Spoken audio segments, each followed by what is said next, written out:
Hello student, ये actually YDSC setup है। तो यहाँ पर आप देख रहे हो कि दो डबल स्लिट्स होती हैं S1 S2 और सोर्स जो है वो सिमेट्रिकली प्लेस किया गया है और P पॉइंट पे हमने ऑर्डर ऑफ फ्रिंज यहाँ पे ऑब्टेन करनी है। यहाँ पे मैक्सिमा भी हो सकता है, मिनिमा भी हो सकता है, depending on path difference and phase difference. उसके अकॉर्डिंग यहाँ मैक्सिमा मिनिमा होगा। ठीक है, तो जो भी मैक्सिमा मिनिमा स्क्रीन पे बनेंगे वो इस तरह से बनेंगे, यानी दो डार्क के बीच में एक ब्राइट होगा और या दो ब्राइट के बीच में एक डार्क होगा। बात वही है। और ये जितने भी मैक्सिमम मिनिमा बनेंगे ये इक्वल लेंथ के बनेंगे। कितने बनेंगे? इनकी जो ब्रेथ की होगी, यानी कि जो इसकी फ्रिंज का जो साइज होगा उसको बोलते हैं, फ्रिंज की साइज बोलते हैं फ्रिंज ब्रेथ। क्या बोलते हैं? Fringe breadth. वो इक्वल साइज की होगी। वो कितना आएगा वो अभी प्रैक्टिकली अभी निकाल के दिखाएंगे अभी हम कि फ्रिंज ब्रेथ की वैल्यू कितनी आती है। तो अभी फिलहाल हम पोजीशन निकालने जा रहे हैं, nth ऑर्डर फ्रिंज की पोजीशन निकालने जा रहे हैं। तो मान लो सेंटर मैक्सिमा O पॉइंट है। सेंटर मैक्सिमा इसलिए बोला जा रहा है कि S1 S2 के रिस्पेक्ट में ठीक मिड पॉइंट पर है ये। S1 S2 के बाइसेक्टिंग लाइन के ठीक पॉइंट मिड पॉइंट पर जो स्क्रीन में पॉइंट पड़ता है उसको मैक्सिमा पॉइंट, सेंटर मैक्सिमा बोलते हैं। क्या होता है? Centre maxima. और सेंटर मैक्सिमा इसलिए बोलते हैं, पानी पी लो तुम, नींद आ रही है तुमको, पानी पी लो इमीडिएट। इधर ध्यान दो। तो मैं nth ऑर्डर फ्रिंज की पोजीशन निकालने जा रहा हूं। क्या? nth order. तो यहां से सेंटर मैक्सिमा से इस पॉइंट की पोजीशन को yn मान लेते हैं। क्या मान लेते हैं? yn एक जनरल मान लेते हैं। तो yn कैसे निकाला जाता है? m पॉइंट को इस पॉइंट के से ज्वाइन करेंगे तो जो m पॉइंट जो होगा, ये जो mo लाइन होगी, mp लाइन mo लाइन के साथ जो एंगल बनाता है उसको बोलते हैं एंगुलर पोजीशन। क्या बोलते हैं? Angular position of nth order fringe. Of nth order fringe. This should be maxima और this should be minima. Are you getting my point? So मैंने इसलिए वीडियो रिकॉर्ड कर रहा हूं ताकि आप लोग इसको देख लो। कोई दिक्कत नहीं, चलने दो, नॉर्मल चलना चाहिए, थोड़ा बहुत बातचीत भी होनी चाहिए। तो बोलिए, तो इस तरीके से। तो अब आप यहाँ पे एंगुलर पोजीशन निकालनी है। तो हमें यहाँ पे बहुत सिंपल सा कॉन्सेप्ट ये है, ये डिस्टेंस हमारी d है, ये वाली d हो गई और ये हम y है, मतलब tan थीटा ले लेंगे। क्या ले लेंगे? tan थीटा ले लेंगे। tan theta is equal to क्या हो जाएगा? yn upon d। अब ये जो पोजीशन होती है p पॉइंट की, ऊपर हो सकती है, नीचे भी हो सकती है। अरे बोलो, यानी इस पॉइंट के नीचे भी पोजीशन हो सकती है, उस पॉइंट के ऊपर भी हो सकती है। या एंगल इधर की तरफ नीचे की तरफ चला जाएगा, वहां एंगल ऊपर की तरफ चला जाएगा। ठीक है, तो यहाँ पर जो एंगल होता है स्मॉल एंगल होगा। क्या होगा? एक्चुअली होता क्या है कि कैपिटल D जो है वो काफी बड़ा होता है स्मॉल d से। किससे? यानी ये जो S1 S2 होते हैं बहुत क्लोज होते हैं, यानी दोनों ये जो होल होते हैं ये बहुत नजदीक होते हैं और ये d काफी ज्यादा है, तो एंगल जो हो जाएगा स्मॉल एंगल माना जाएगा। क्या माना जाएगा? स्मॉल एंगल माना जाएगा। तो स्मॉल एंगल माना जाएगा तो tan थीटा की वैल्यू क्या हो जाएगी? sin थीटा के बराबर। क्या हो जाएगी?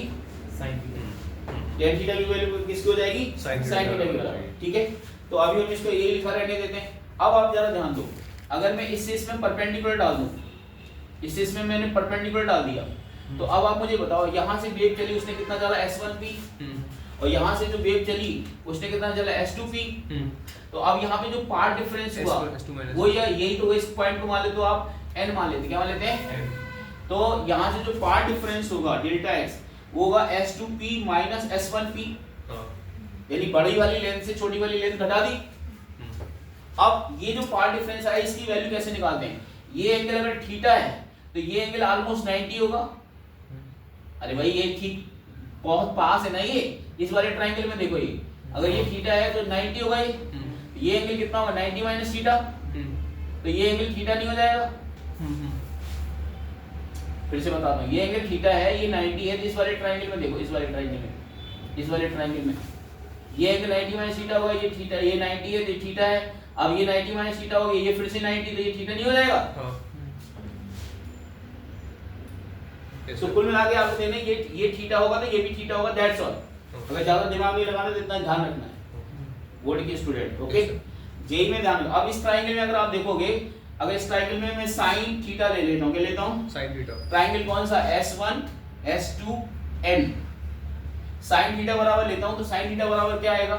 sin थीटा परपेंडिकुलर ये बनेगा और हाइपोटेन्यूज ये बनेगा, और ये डिस्टेंस कितनी दे रखी? स्मॉल d, जिसको बोलते हैं स्लिट सेपरेशन। क्या बोलते हैं? Slit separation. तो sin थीटा बराबर कितना हो जाएगा? ये हो जाएगा डेल्टा x मतलब S2n ना, अपॉन कितना हो जाएगा? ये हो जाएगा स्मॉल d। यहां से डेल्टा x की वैल्यू कितनी आ जाएगी? d sin theta. कितना आ गया? तो ये पार्ट डिफरेंस आ गया। क्या आ गया बेटा? यानी पार्ट डिफरेंस की वैल्यू आ गई। अगर ये पार्ट डिफरेंस की वैल्यू हो गई, अब ऊपर आप यहाँ ध्यान से देखो, यहाँ भी साइन थीटा है, यहाँ भी साइन थीटा है, यहाँ भी साइन थीटा है और यहाँ भी साइन थीटा है।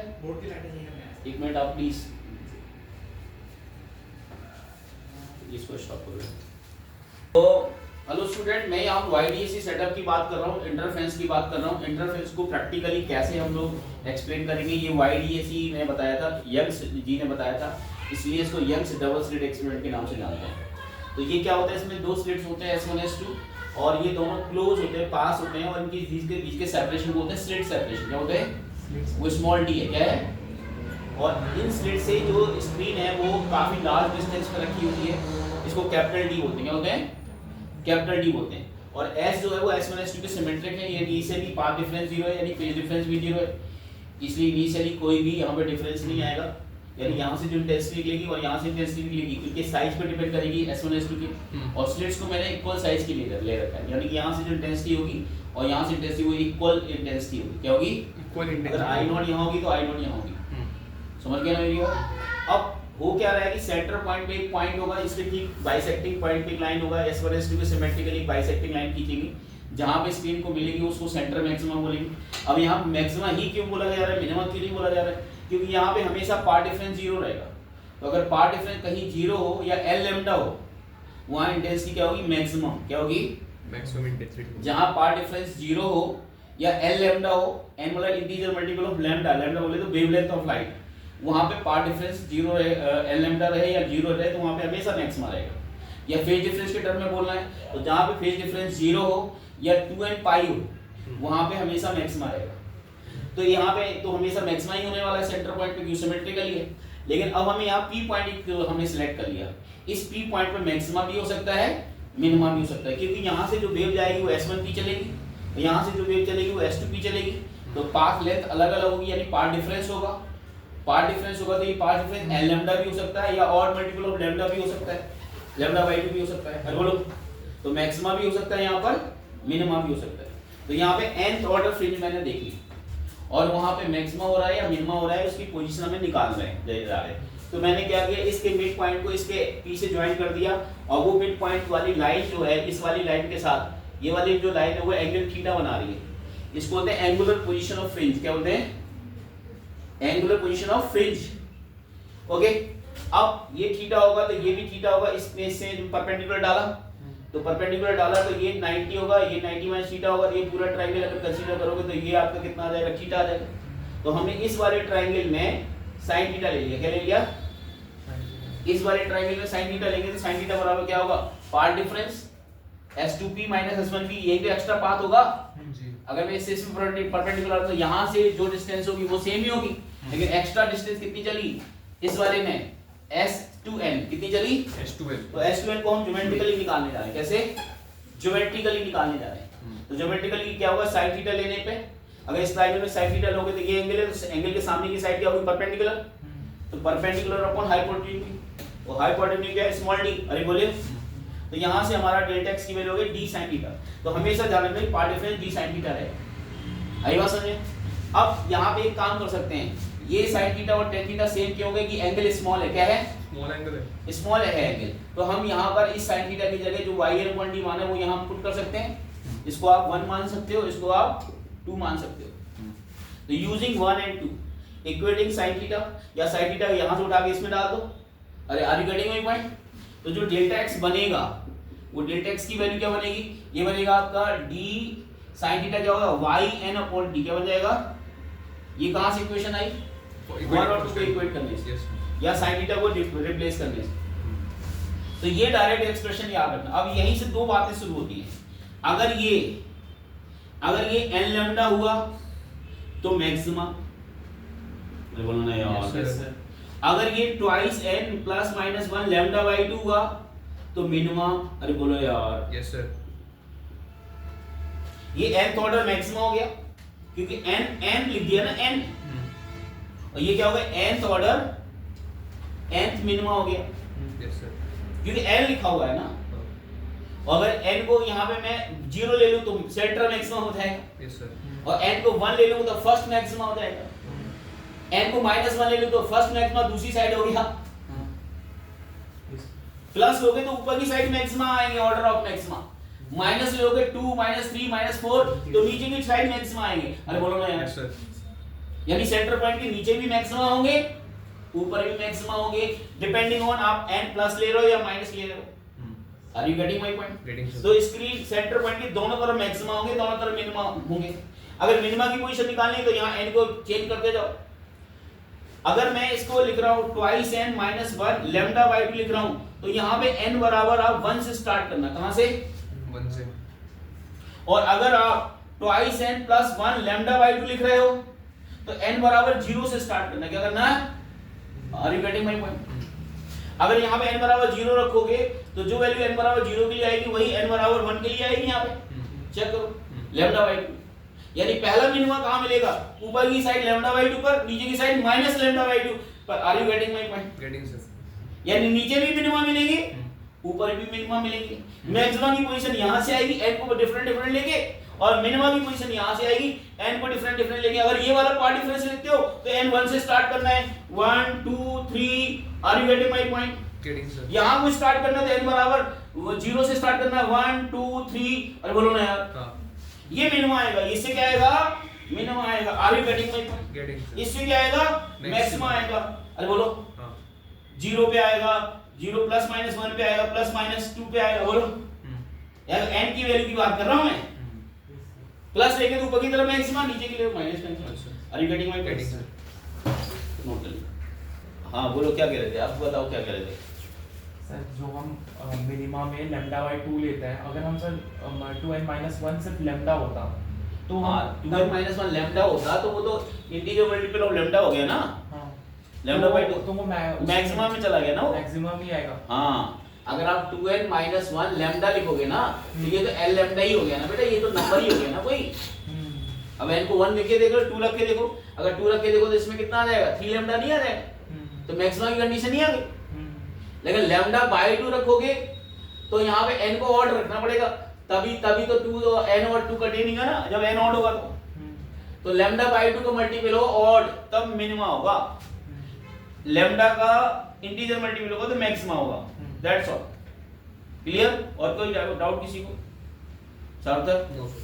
ध्रुवी, तन्वी? ओके तो चलिए अब यहाँ पे जो बातें ये स्टार्ट हो गई कि डेल्टा x बराबर dy n अपॉन d, जहाँ पे y n बोलते हैं linear position of nth order fringe from centre point. कहाँ से है? y n लिख देना, लीनियर पोजीशन है क्या बेटा? ये linear position of nth order fringe, nth order fringe from centre maxima, from centre maxima, centre maxima से। Are you getting my point? तो ये y n। अब यहाँ पे ही आपको पोजीशन फटाफट मिलने वाली है। अब जैसे मान लो सपोज करिए मैं nth ऑर्डर ब्राइट फ्रिंज की पोजीशन चाहता हूँ। कौन सी पोजीशन चाहता हूँ? यहाँ पर nth ऑर्डर ब्राइट की पोजीशन चाहता हूँ। तो देखिए nth ऑर्डर ब्राइट की पोजीशन कैसे आएगी? तो हमें क्या करना है? dy n अपॉन d को n लैम्डा लिख देंगे। मैक्सिमम बताया ना मैक्सिमा के लिए n लैम्डा लेते हैं पार्ट डिफरेंस। राइट। तो nth ऑर्डर ब्राइट के लिए फॉर nth ऑर्डर ब्राइट कहां पर? nth order bright at p। कहां पर? Eight p। p कहां है? स्क्रीन पर। तो ये क्या हो जाएगा? डेल्टा x बराबर क्या हो जाएगा? n lambda. ये कितना होगा? dy n upon d। Are you getting my point? इधर देखो सभी लोग, लिखने के लिए टाइम दे देंगे। Yes sir. समझ गए? अब यहां से yn की वैल्यू क्या आएगी? And d lambda by d क्या होगा? तो ये लीनियर पोजीशन आ गई nth ऑर्डर ब्राइट की। कौन सी? इन दोनों ब्राइट के लिए n की वैल्यू यहाँ पे क्या हो सकती है? 0 हो सकती है, प्लस माइनस 1 हो सकती है, प्लस माइनस 2 हो सकती है। प्लस इसलिए कि ऊपर की साइड, माइनस इसलिए कि नीचे की साइड, और 0 लेंगे तो सेंटर मैक्सिमम, 0 लेंगे तो ना सेंटर मैक्सिमम आ जाएगा। बस n को लगा दे जाओ। नंबर ऑर्डर ऑफ फ्रिंज, अगर आपसे कहा जाए यहाँ पर 8 ऑर्डर की फ्रिंज बताओ, 8वें ऑर्डर की फ्रिंज बताओ, 8th ऑर्डर की, तो n +8 ले लेंगे। नीचे की तरफ लेना है तो -8 ले लेंगे। अब बोलो ना यार। Yes sir. सिंपल। तो ये रिजल्ट है, इसको नोट कर लीजिए। इस तरह मिनिमा का रिजल्ट निकालने जा रहे हैं। मतलब यहीं से दो रास्ते बने, मैक्सिमा वाला भी, मिनिमा वाला भी। तो मैक्सिमा में जाने के लिए l लैम्डा की तरफ लेके जाना है इसको, डेल्टा x को, मिनिमा की तरफ ट्वाइस n -1 लैम्डा बाय 2, क्योंकि दोनों यहाँ पे कोई तो कंफ्यूजन में रहोगे। मैंने तो बता दिया आपको लेकिन ट्वाइस n प्लस 1 करने में n बराबर 0 से स्टार्ट करना पड़ेगा, लेकिन वो पहला मिनिमा होगा। सेंटर मैक्सिमा तो सेंटर मैक्सिमा ही होता है, सेंटर मिनिमा नहीं होगा। अरे बोलो ना यार, are you getting my point? तो अब हमें अगर nth ऑर्डर मिनिमा की पोजीशन निकालनी है for nth order minima, so take for nth order minima, यहां पे क्या होगा आपका डेल्टा x की वैल्यू होना चाहिए फॉर nth ऑर्डर मिनिमा। तो ये कंडीशन आप खुद ही निकाल सकते हो, ये हो जाएगा twice n minus 1 lambda by 2, और ये कितना होगा dy n अपॉन d। तो यहां से nth ऑर्डर मिनिमा की पोजीशन क्या होगी, यहां मिनिमा आएगा, nth ऑर्डर मिनिमा, ये मैक्सिमा है, क्या है ये nth ऑर्डर मैक्सिमा। ये कितना हो जाएगा, ये हो जाएगा आपका yn की value twice n minus 1 d lambda upon 2d। Check करो ये yn किसकी पोजीशन आई, बोलो तो एक बार बोलना जरा सभी लोग, किसकी पोजीशन है ये, nth ऑर्डर मिनिमा, जोर से बोलो, nth order minimum, nth order minima, हां, और ये nth ऑर्डर मैक्सिमम। तो दोनों में कंडीशन अलग-अलग है, इसलिए दोनों की पोजीशन अलग-अलग हुई कि नहीं। हां, और ये y कौन सी है, लीनियर पोजीशन, कौन सी है, लीनियर पोजीशन। कहां से, सेंटर मैक्सिमा से, कहां से, सेंट्रल मैक्सिमम, आइदर साइड, ऊपर साइड और डाउन, नीचे side. Are you getting my point? Yes sir. Okay, तो नोट कर लिया, आगे बढ़े, ये नोट कर लिया। अब अगर आप देखिए, अब यहाँ पे बात आती है फ्रिंज ब्रेथ की, क्या आ रही है बच्चे, फ्रिंज ब्रेथ क्या होती है। देखो फ्रिंज ब्रेथ का मतलब होता है दो लगातार मैक्सिमा या दो लगातार मिनिमा के बीच का जो सेपरेशन हो, उसको फ्रिंज ब्रेथ बोलते हैं। क्या होते हैं, फ्रिंज ब्रेथ। फ्रिंज ब्रेथ क्या होता है, इसको बीटा से नोट करते हैं, किससे बेटा, बीटा से। फ्रिंज विजिबिलिटी को अलग चीज है, ये अलग चीज है, आप फ्रिंज विजिबिलिटी मत मान लेना इसको, क्योंकि नोटेशन एक्चुअली फिजिकल क्वांटिटीज बहुत सारी हैं, इसलिए नोटेशन बहुत सारी क्वांटिटी का सेम मान लिया गया, लेकिन मतलब अलग अलग होता है। तो इसको फ्रिंज विजिबिलिटी मत मान लेना, अब बोलो ना, बीटा रे भी तो होता है, अब बीटा रे ना मान लेना। तो ये बीटा मतलब नोटेशन है। Yes sir, are you getting my हां जी पॉइंट? सर। तो अब जब फ्रिंज ब्रेथ का मतलब क्या है, जैसे दो लगातार मैक्सिमा हो स्क्रीन पर या दो लगातार मिनिमा हो,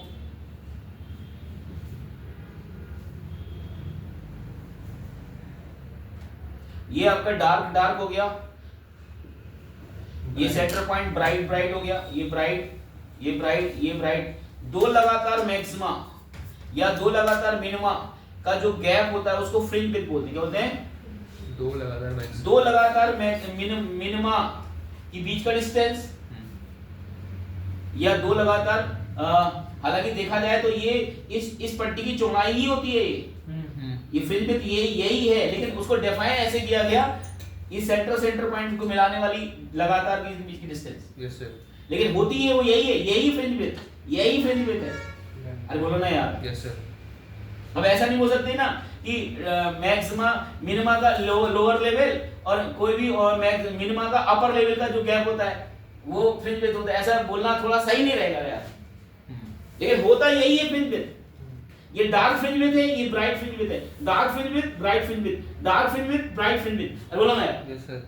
और देखना जो फ्रिंज ब्रेथ होगी वो ऑर्डर पर डिपेंड नहीं करेगी, मतलब चाहे पांचवें ऑर्डर का ब्राइट हो, चाहे सेकंड ऑर्डर का ब्राइट हो, जहां सेंटर ब्राइट हो, कोई भी ऑर्डर का ब्राइट हो, सारे ब्राइट फ्रिंजेस जो होंगे वो इक्वल थिकनेस के होंगे। ऐसे ही सारे डार्क फ्रिंजेस जो होंगे वो इक्वल थिकनेस के होंगे। It is independent of order of fringe, चाहे वो कोई भी ऑर्डर की डार्क फ्रिंज हो, चाहे कोई भी ऑर्डर का ब्राइट फ्रिंज हो, उसका जो ब्रेथ होगी वो सेम होगी। और डेफिनेशन कैसे बनाई गई, it is the distance between two consecutive bright या two consecutive dark. Are you getting my point? Getting sir. ये डेफिनेशन है फ्रिंज ब्रेथ की। क्या है डेफिनेशन? लिख लो डेफिनेशन, आपको फ्रिंज ब्रेथ की डेफिनेशन आ सकती है। It is the distance between any two consecutive bright fringe और any two consecutive dark fringe.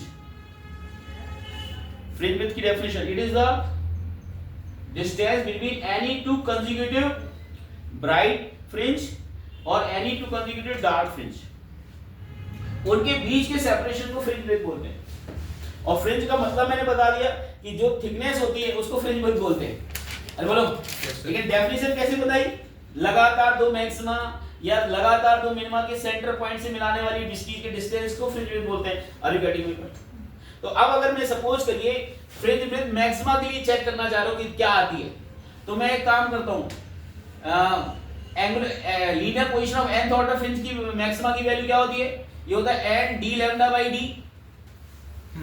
अब n एक ऑर्डर कम कर लो तो n minus one into bright fringe का पोजीशन निकाल लेते हैं, तो कितना हो जाएगा? n minus one d lambda upon D. अब बोलो यस सर। अब इसको इससे घटाओ तो y n b minus y n minus one into b, मतलब nth ऑर्डर ब्राइट से n minus one order bright को घटा रहा हूं। दो लगातार ब्राइट पोजीशन हो गई कि नहीं हो गई? Yes sir. तो दो लगातार ब्राइट पोजीशन होगी, जिसमें d lambda upon d common हो जाएगा। Yes, ये sir. कितना होगा? n माइनस वन, तो कितना आएगा? One. ये आएगा d लैम्डा बाई d। देखो n से n कट गया, तो इसमें n आ रहा है क्या? इसमें n आ रहा है क्या? नहीं आ रहा है। क्या कर रहे हो? नहीं आ रहा है। इसका मतलब fringe width independent of order होता है। इसका मतलब पांचवी ब्राइट फ्रिंज उतनी थिकनेस होगी जितनी थर्ड ब्राइट फ्रिंज होगी, उतनी 100 ब्राइट फ्रिंज की पोजीशन होगी। अरे बोलिए ना, सारी की सारी ब्राइट की थिकनेस सेम होगी और थिकनेस को ही फ्रिंज विड्थ बोलते हैं। अरे बोलो ना। Yes sir. Are you getting my point? Getting. यही अगर मैं डार्क की रिस्पेक्ट में देखना चाहता हूं, अगर मैं डार्क रिस्पेक्ट तो y एंड d डार्क की पोजीशन कहां से आएगी? इस रिजल्ट से आएगी। तो इसको लिख दोगे आप twice n minus 1 d lambda upon 2d। अब y n minus 1 into d लिखो, कितना आएगा? twice n minus 1 minus 1 d lambda upon 2d। अब बोलो ना यार, अरे n की जगह minus 1 कर दिया ना यार। अब हमें इसका y n d minus y n minus 1 into d करो, तो आप सॉल्व करोगे तो आपकी वैल्यू जो आएगी डार्क फ्रिंज की वो यही आएगी, d lambda by d आएगी। इसका मतलब चाहे डार्क फ्रिंज हो कोई भी ऑर्डर की, चाहे ब्राइट फ्रिंज हो कोई भी ऑर्डर की, सबकी थिकनेस क्या होगी? Same. Irrespective of order of fringe, either dark और bright, all have equal thickness. Are you getting my point? लिख लीजिए इस पॉइंट को। Irrespective of order of fringe, all fringes are equal size either for dark or bright। ये जो fringe width आई वो d lambda by d आई, तो fringe width तीन बातों पे डिपेंड करती है। किस पर? तीन बातों पर। फ्रिंज विड्थ जो डिपेंड करती है d लैम्डा बाई d। अगर हम वेवलेंथ बदल दें तो फ्रिंज विड्थ बदल जाएगी। तो वेवलेंथ पे कैसे डिपेंड करेगी फ्रिंज विड्थ? देखो, अगर किसी भी मीडियम का वेवलेंथ निकालना है एयर के रिस्पेक्ट में, तो लैम्डा एयर बाई मी होता है इसका वेवलेंथ। और ये कहां से आया? स्नेल्स लॉ से आया। कहां से आया? Snell's law. क्योंकि आपको पता है स्नेल्स लॉ मैंने बताया था यहाँ पर sin i upon sin r। एक बार फिर से बता देता हूँ, sin i upon sin r equal to mu होता है, मतलब मीडियम का रिफ्लेक्ट एयर के रिस्पेक्ट में, मीडियम का रिफ्लेक्ट एयर के रिस्पेक्ट में। और जब यहाँ पे ये यहाँ पे रहता है तो यहाँ पे क्या था? लैम्डा किसका आएगा? यहाँ पे c बाई बी होता है ना, c बाई बी होता है ना, और c की जगह lambda air upon lambda medium. बोलो ना यार। Yes sir. तो अब आप देखो, अगर हमें लैम्डा मीडियम निकालना है तो इधर जाएगा, तो ये नीचे नहीं जाएगा। इसने स्लो नहीं बताया था। Yes sir. ऑन कर दिया, तो ये वेवलेंथ कैसे मीडियम में चेंज होता है? हो जाती है लैम्डा एयर बाई मी, और ये मीडियम का रिफ्रैक्टिव इंडेक्स है एयर के रिस्पेक्ट। बोलो ना। Yes sir. तो फ्रिंज वेवलेंथ आपकी कम हो जाएगी ना, क्योंकि म्यू की वैल्यू जो होती है ग्रेटर देन 1 होती है। तो अगर हम मीडियम बदल देंगे एयर के रिस्पेक्ट में तो वेवलेंथ क्या हो जाएगी? कम। अगर वेवलेंथ कम हो गई और स्क्रीन सेपरेशन नहीं चेंज किया, स्लिट सेपरेशन चेंज नहीं किया, सिर्फ मीडियम चेंज किया, तो फ्रिंज विड्थ क्या हो जाएगी? कम। Yes sir. ये लैम्डा चेंज हो गया ना। Are you getting my point? तो मीडियम अगर डाल देंगे तो फ्रिंज विड्थ कम होगी, डिक्रीज होगी, क्योंकि लैम्डा कम हो गया तो fringe width directly proportional to lambda के। Are you getting my point? अब अगर मान लो मीडियम चेंज नहीं कर रहे, स्क्रीन सेपरेशन को बढ़ा दे रहे हैं, पहले मान लो d था, अब बड़ा एक नया वाला d ले लिया और बड़ा d ले लिया। अब d तो कैपिटल D ऊपर है, तो अगर बड़ा d ले लोगे तो फ्रिंज विड्थ की चौड़ाई बढ़ जाएगी ना। फ्रिंज विड्थ पहले मान लो 2 mm की है, तो अगर d को कंपैरेटिवली ज्यादा बढ़ गया तो ये 2 mm से ज्यादा विड्थ बढ़ जाएगी ना, थिकनेस फ्रिंज विड्थ की वैल्यू बढ़ जाएगी ना। अरे बोलो। और अगर मान लो स्क्रीन सेपरेशन चेंज नहीं कर रहे हैं, मीडियम भी चेंज नहीं कर रहे हैं, स्लिट सेपरेशन चेंज कर रहे हैं, अगर स्लिट पास ले आए, यानी d की वैल्यू, स्मॉल d की वैल्यू अगर स्मॉल डी की वैल्यू पहले वाले डी से थोड़ा कम कर दें तो फ्रिंज विड्थ बढ़ेगी या घटेगी? बढ़ेगी। अरे भाई नीचे वाली चीज कम करोगे तो ये बढ़ेगा नहीं, रेसिप्रोकल है। क्या है? रेसिप्रोकल है। और अगर ये क्या कर देंगे, ये बढ़ा देंगे तो क्या हो जाएगा? कम हो जाएगा। कम हो जाएगी। तो अगर स्लिट सेपरेशन बढ़ा देंगे तो फ्रिंज विड्थ कम हो जाएगी। उल्टा रिलेशन देखना। तो तीन बातों पे ध्यान रखना है यार, खत्म। डायरेक्ट आंसर दे दोगे? क्या कोई चीज रखनी है क्या इसमें? अरे बोलो प्रखर, नहीं सर। ध्रुवी, समझ आएगा? Yes sir. तो ये ध्यान रखना, मीडियम पे कैसे डिपेंड करेगा, स्मॉल डी कैपिटल डी पे कैसे डिपेंड करेगा। ये था फ्रिंज का चेंज होने का कॉन्सेप्ट। अब नई बात बताने जा रहे हैं। तो पहली बात जो आपने सीखी, डेल्टा एक्स की वैल्यू सीखी। Delta x D sine theta, इसी को डी टेन थीटा भी बोल देते हैं। बोलो, ये लिखा हमने d y n upon d. ये हमारा एन लैम्डा भी हो सकता है, ये twice n minus one lambda by d भी हो सकता है, depend on maxima and minima. दूसरी बात सीखी कि वाई एन की पोजीशन मैक्सिमा के लिए क्या होती है? N d lambda by d. बोलो यार। और मिनिमा के लिए क्या होती है? मिनिमा के लिए ये मैक्सिमा के लिए प्री कर दो या डार्क कर दो, ये हो गया twice n minus one d lambda by two d. अरे बोलो। दूसरी बात ये सीखी। तीसरी बात सीखी फ्रिंज विड्थ, चाहे वो ब्राइट के लिए हो चाहे फ्रिंज विड्थ डार्क के लिए हो, दोनों की सेम वैल्यू होती है डी लैम्डा बाई डी, चाहे ऑर्डर ऑफ फ्रिंज कुछ भी हो। अरे बोलो ना। यस। ऐसे डिवीजन किया जाता है। अरे बोलो ना यार, पॉइंट टू पॉइंट। ओके। और थीटा यहाँ पे क्या है? एंगुलर पोजीशन है। क्या है? एंगुलर पोजीशन है। ओके। अब एंगुलर पोजीशन का, अब यहाँ पे पार्ट डिफरेंस फेज डिफरेंस में रिलेशन पूछ सकता। अगर जैसे मान लो पार्ट डिफरेंस जो अभी हमने निकाला, यहाँ से डी साइन थीटा आया पार्ट डिफरेंस, ऑन कर दो बेटा। On. Okay, D sine theta path difference आया।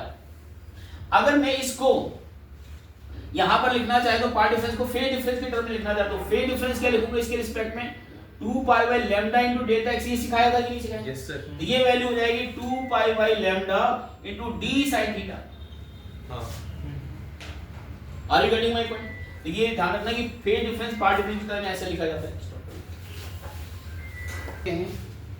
कि अगर मान लो उनके बीच में मीडियम चेंज हो रहा है, पूरे में चेंज नहीं हो रहा है, मान लो आधे में चेंज हो रहा है, पूरे में चेंज होगा तो पूरी फ्रिंज में चेंज होगी ना। लेकिन अब अगर ऐसा हो जाए, हेडिंग है हमारी, लिख लीजिए introduction of glass slab in the path of interfering waves. Heading है introduction of glass slab, introduction of glass, या इंजर्शन भी कह सकते हो। इंट्रोडक्शन को इंजर्शन भी बोल सकते हो। क्या बोल सकते हो? इंजर्शन, मतलब इंजर्ट कर देना यार। इंजर्शन of glass slabs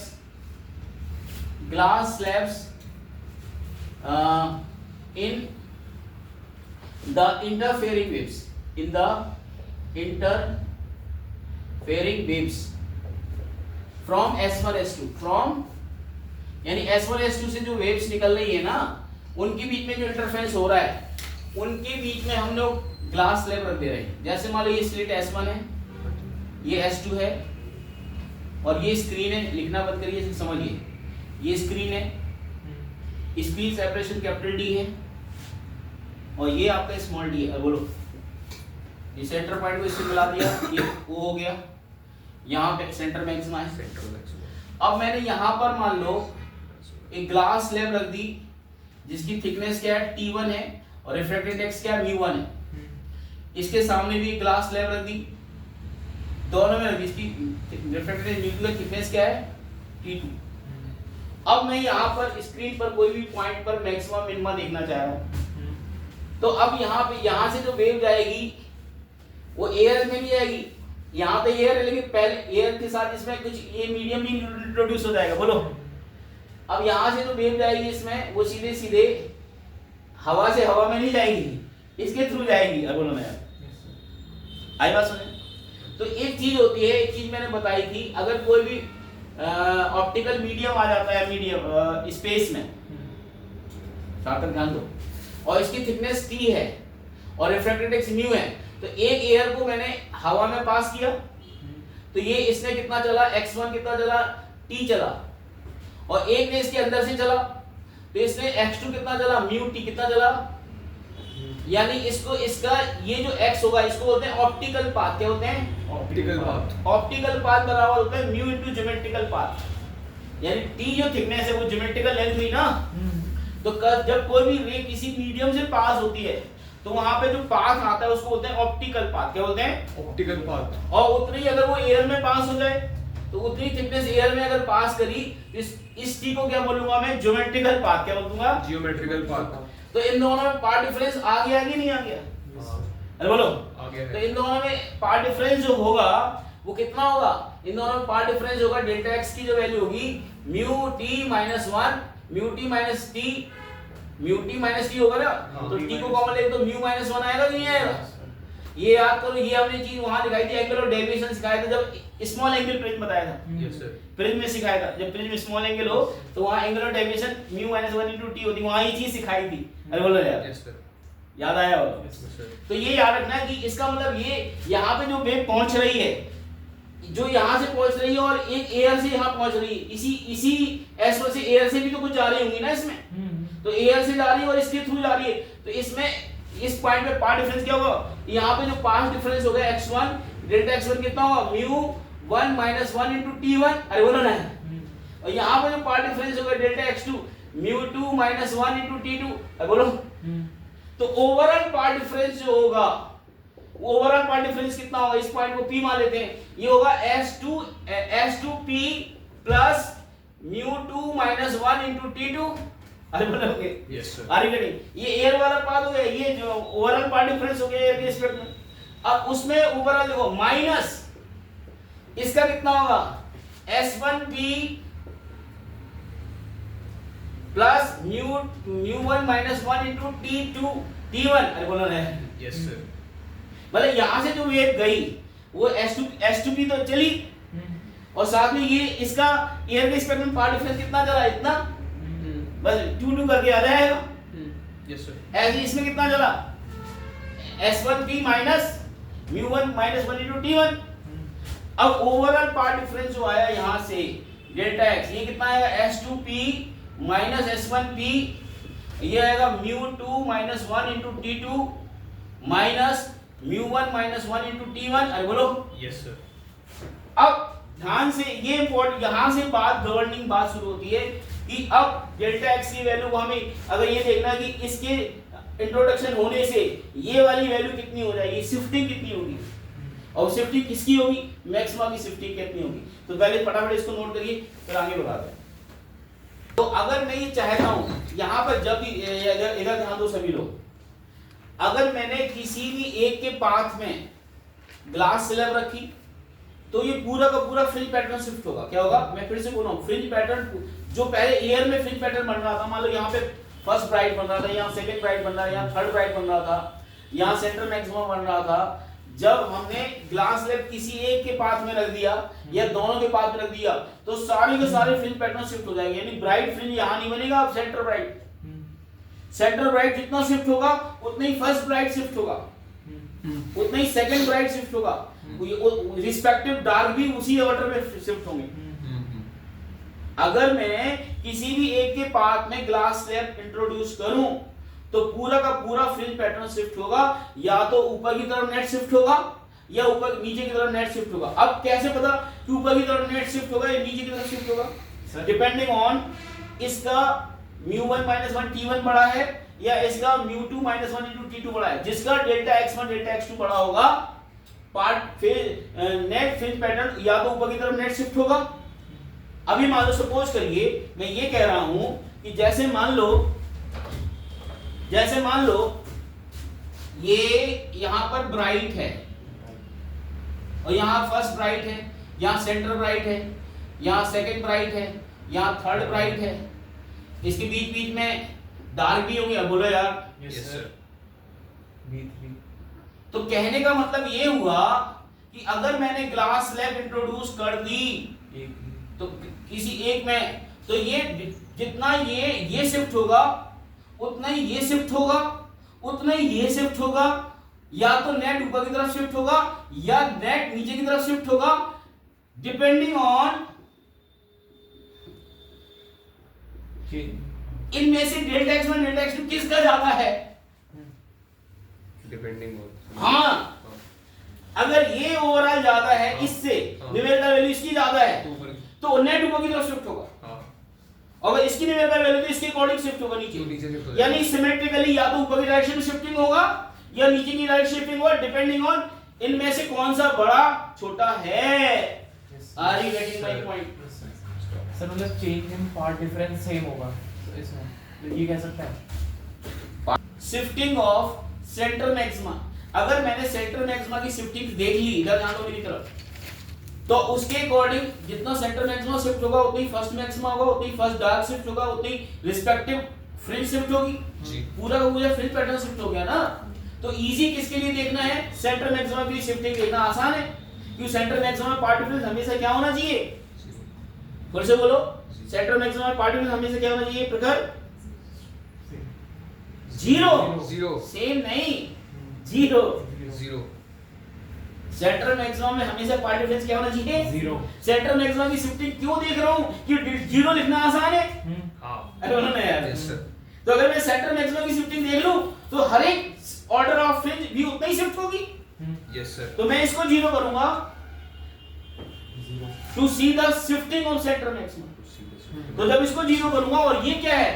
D y n upon d, check करो यस सर ये क्या है? dy upon dy plus अरे थोड़ी देर पहले लिखवाया था ना, S2p minus S1p d sin theta, d sin theta बराबर क्या होता है? d tan theta, yes sir और tan theta y n upon d, small angle में और ये क्या हो गया? प्लस के mu2 minus 1 into t2 minus mu1 minus 1 into t1, this should be equal to 0। अगर हमने इसको जीरो किया तो इससे क्या होगा?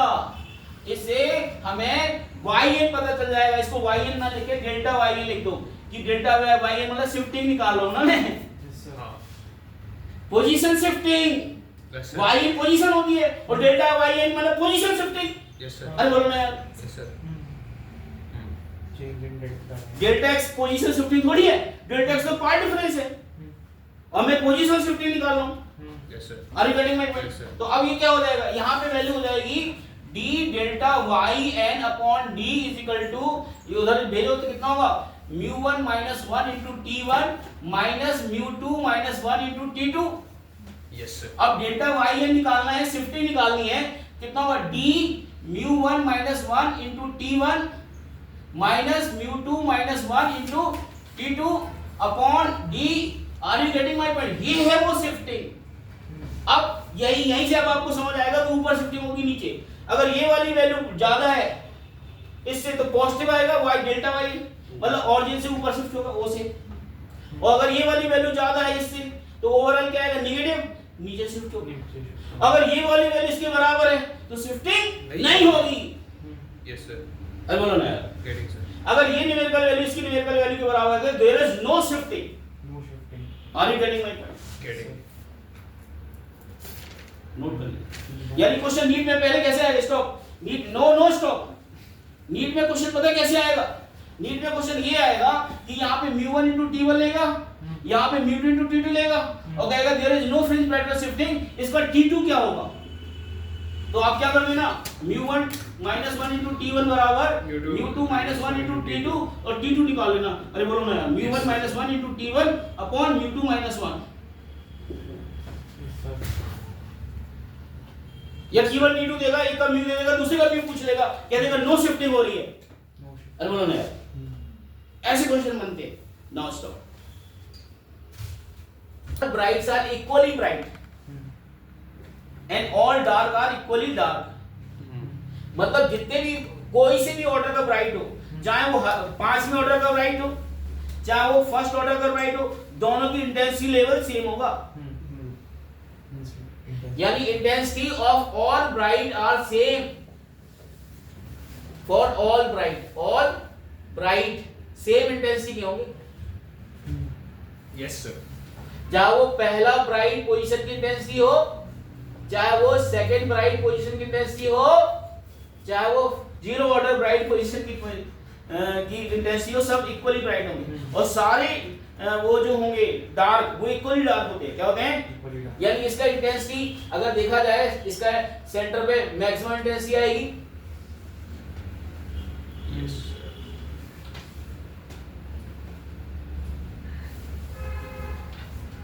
मतलब ये टॉप तक पहुंचाना है। ये यहाँ डार्कनेस हो रही है, डार्क हो रहा है, डार्क हो रही है, यहाँ डार्क डार्क हो रहा है, यहाँ इंटेंसिटी, यहाँ इंटेंसिटी मैक्सिमम हो रही है ना यार। Yes sir. यानी सारे मैक्सिमा इक्वली ब्राइट होंगे और इक्वल थिकनेस के होंगे। Yes sir. सारे मिनिमा इक्वली डार्क होंगे और इक्वल थिकनेस के होंगे। Yes sir. सारे मैक्सिमम ये किस में होगा? इंटरफेरेंस में होगा। किस में होगा? इंटरफेरेंस। डिफ्रैक्शन में ऐसा नहीं होगा, डिफ्रैक्शन में ऐसा नहीं होता है। अभी डिफ्रैक्शन होता है क्या वो नेक्स्ट क्लास में देंगे। बोलिए। Yes sir. number of maximum and number of minimum in YDS. In YDS नहीं, इन स्क्रीन, स्क्रीन में बनेगा, YDS में नहीं बनेगा। बाबू मिस्टर बाबू थोड़ा हंस भी लिया करो।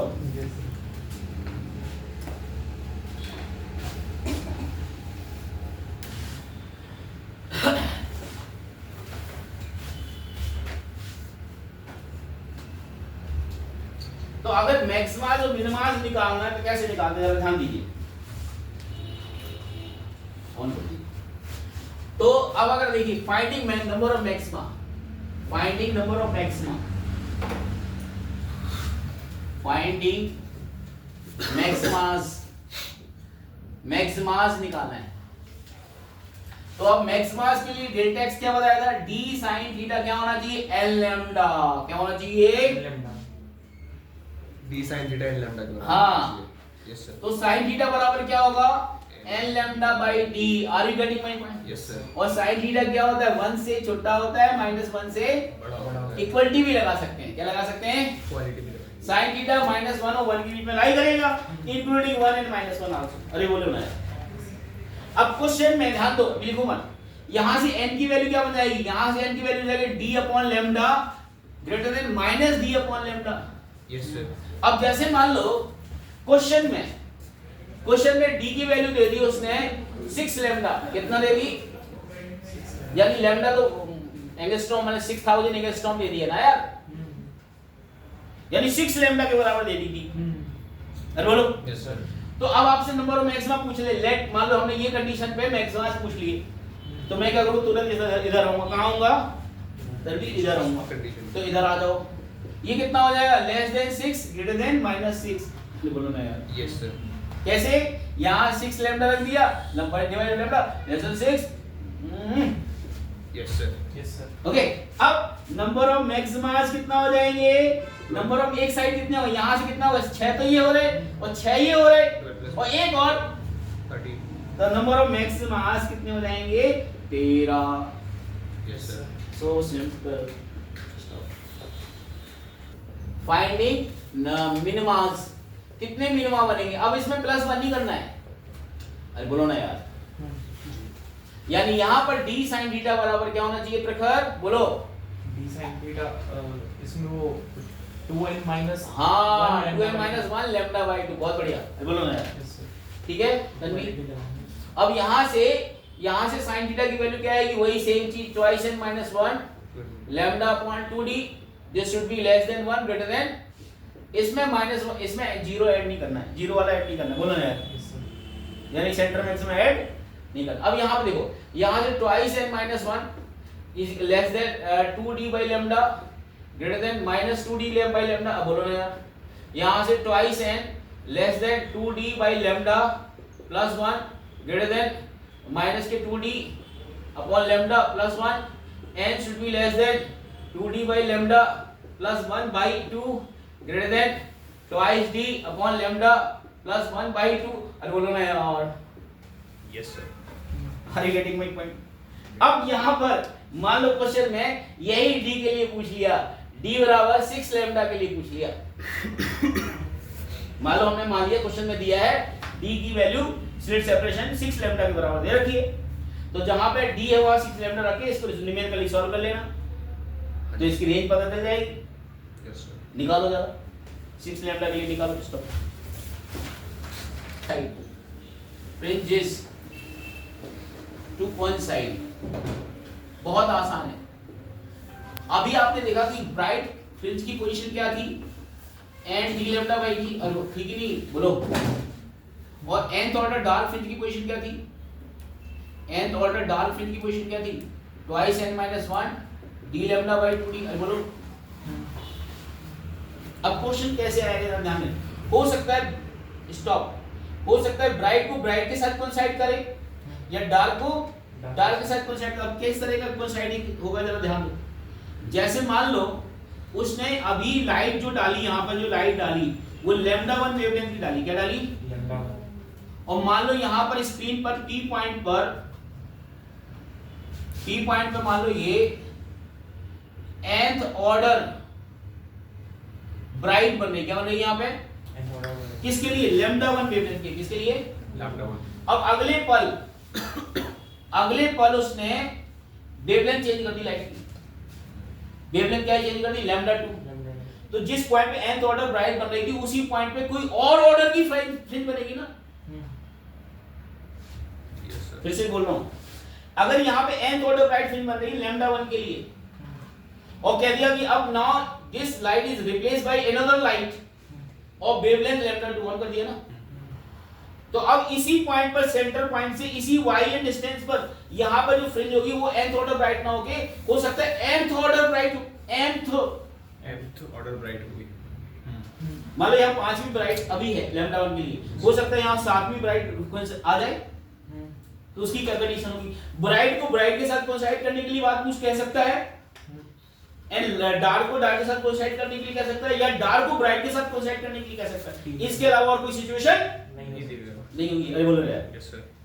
कब ये होगा ऐसा सिचुएशन? जब लाइट की वेवलेंथ चेंज कर दोगे सडनली, लैम्डा 1 से लैम्डा 2 कर दोगे तो जहां पे जोन से पहले ऑर्डर की फ्रिंज बन रही होगी वहां पे कोई और ऑर्डर की ब्राइट या डार्क बनने लग जाएगी।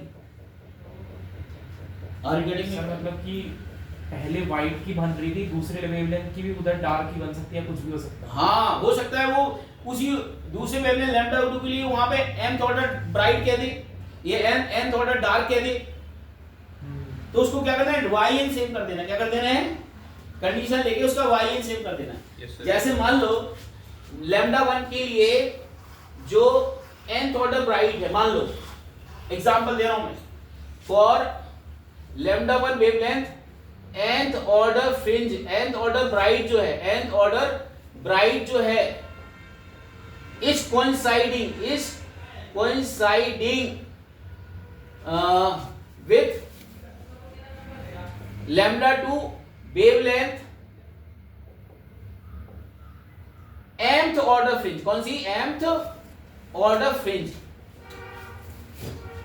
मतलब lambda 2 के लिए mth ऑर्डर और lambda 1 के लिए nth ऑर्डर फ्रिंज आपस में एक ही पॉइंट पे कोइंसाइड हो रहा है।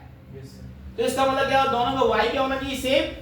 तो दोनों का y सेम होना पड़ेगा। तो क्या लिखूंगा? And d lambda upon d तो सेम ही है, एंड डी लैम्डा 1 बराबर क्या होगा? M d lambda 2 upon d. ये तो कट ही गया ना बच्चे। कंडीशन क्या है? एन लैम्डा 1 बराबर m lambda 2। This is the condition. ये क्या किस बात की कंडीशन है? nth ऑर्डर लैम्डा 1 वाली और mth ऑर्डर लैम्डा 2 वाली कोइंसाइड कर रही है, उसकी कंडीशन है। लेकिन अगर वो क्वेश्चन में कह दे कि nth order lambda 1 mth order lambda 1 bright, mth order lambda 2 dark coincide कर रही है। क्या कर रही है? तो कोई बात नहीं, नो इश्यू। क्या लिखोगे? And lambda 1 d upon d बराबर 2m minus 1 d lambda 2 upon d. Any issue? No issue. I don't know यार। सॉल्व कर लो। यहां पे क्या आएगा? Lambda n lambda 1 is equal to twice n minus 1 by 2 रहता है यहाँ पे इनटू लैम्डा 2। अरे बोलो, तो लैम्डा 1 लैम्डा 2 दिया होगा, n और m में रिलेशन के लिए क्वेश्चन आज पूछ लिया जाएगा। Are you getting my point?